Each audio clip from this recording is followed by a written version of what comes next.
আসসালামু আলাইকুম রাহমাতুল্লাহ। আশা করি সবাই সুন্দর আছেন, ভালো আছেন। ইনশাআল্লাহ আজকের প্রতিবেদন হবে মিষ্টি কুমড়ো নিয়ে। আসুন তার আগে আমরা জেনে নিই মিষ্টি কুমড়ো কীভাবে রক্ষণাবেক্ষণ এবং কিভাবে চারা রোপণ করব বা কিভাবে বীজ থেকে চারা উৎপাদন করব।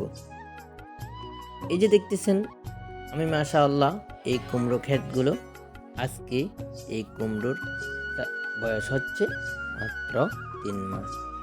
এই 3 মাসে আমি অধিক ফলন মাশাআল্লাহ এই গাছগুলোতে ধরছে।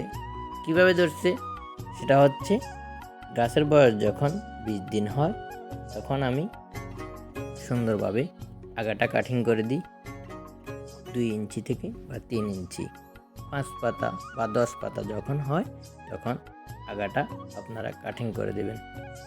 এর ভিতরে আপনাদের আবার যেটা করতে হবে, গাছ যখন 20 দিন হবে তখন গাছের গোড়ায় ভালোভাবে জিপ সার এবং ডেপ সার, ইউরিয়া সার, পটাশ সার কিছু পরিমাণ, একটি গাছ ধরেন একটি মুড়োতে আপনি দেবেন সবগুলো সার 1 মুঠ করে বা 1 মুষ্টি পরিমাণ, 100 গ্রাম হবে এরকম 400 গ্রাম দিয়ে একাত্রে গাছ থেকে একটু দূরে 1 বিঘা দূরে দিয়ে দেবেন।